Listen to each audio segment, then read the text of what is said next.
Bonjour! Eh bien, c'est parti pour mon premier tuto. J'ai un petit peu le trac, mais ça va bien se passer.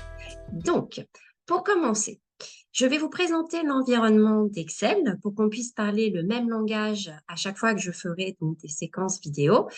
Ce langage, je vous le redirai à chaque séquence. Donc, tout en haut à gauche, vous avez la barre d'accès rapide qui vous permet d'accéder rapidement à certaines fonctionnalités, comme la petite disquette qui permet d'enregistrer. D'ailleurs, quand vous passez dessus, il vous met une petite bulle qui vous dit en fait, donc c'est bien l'icône enregistrée, et entre parenthèses, il vous met donc CTRL S. CTRL S, c'est le raccourci clavier que l'on reverra ensemble. Ensuite, vous avez l'icône annuler quand on annule des actions, des opérations qu'on a déjà effectuées sur Excel, et le rétablir si vous souhaitez rétablir puisque vous avez trop annulé. Enregistrement automatique, je vous conseille de l'activer comme ça quand vous n'enregistrez pas et que sans faire exprès, vous perdez vous avez un bug ou voilà, et que vous sortez sans enregistrer, eh bien l'enregistrement automatique va créer des enregistrements au fur et à mesure. Ensuite, il vous dit tableau des ventes, c'est le nom de mon fichier.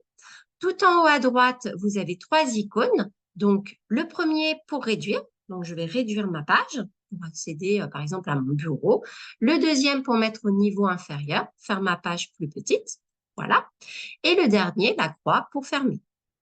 Ensuite, fichier, accueil, insertion, mise en page, formule, données, révision, affichage, aide, on appelle ça des petits onglets. D'accord? Quand on prend l'onglet accueil, tout ce que vous avez en dessous, ça fait un ruban gris. Donc, dans ce ruban, je vais avoir des groupes. Le groupe presse-papier, le groupe police, le groupe alignement, le groupe nombre, et ainsi de suite. Et dans chaque groupe, je vais avoir des icônes. G comme, allez, G comme gras. Donc, gras qui permet de mettre le texte en gras. Je ne me rappelle plus de ce que veut dire G. Je me mets dessus comme pour enregistrer. Il me dit donc que c'est l'icône gras. CTRL-G, le raccourci clavier. Et ça sert à mettre mon texte en gras. Il me donne une petite explication. En dessous de mon ruban, complètement à gauche du ruban, en dessous, je vais avoir la zone de nom qui me dit en fait le nom de la cellule sur laquelle je suis. Donc là, par exemple, je suis en C3.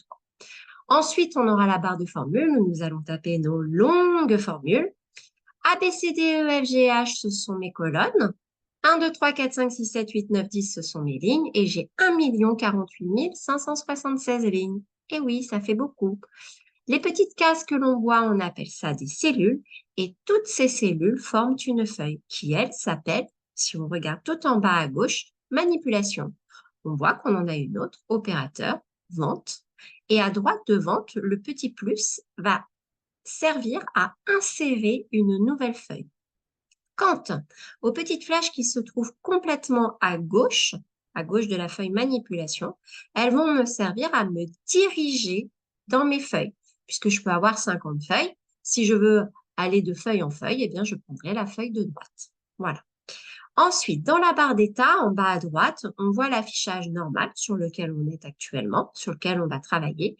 Ensuite, nous aurons l'affichage page, où nous pourrons créer nos en-têtes et pieds de page. Le troisième, c'est l'aperçu des sauts de page, où nous pourrons gérer les sauts de page pour l'impression. Et ensuite, le plus pour zoomer et le moins pour dézoomer. Moi, je vais souvent zoomer pour que vous puissiez bien voir. Mais au lieu de me prendre la tête à aller tout en bas et à faire plus ou moins, eh bien, je vais utiliser mon raccourci clavier, qui est la touche CTRL de mon clavier, et la petite molette de ma souris. Là, la petite molette. D'accord? Donc, si je monte, je zoome. Si je descends, je dézoome. Voilà. Globalement, c'est ce qu'il faut savoir. Je pourrais vous en dire beaucoup plus, mais je pense qu'il vaut mieux donner l'essentiel. Eh bien, je vous remercie pour ce premier tuto et je vous dis à la prochaine fois. Au revoir.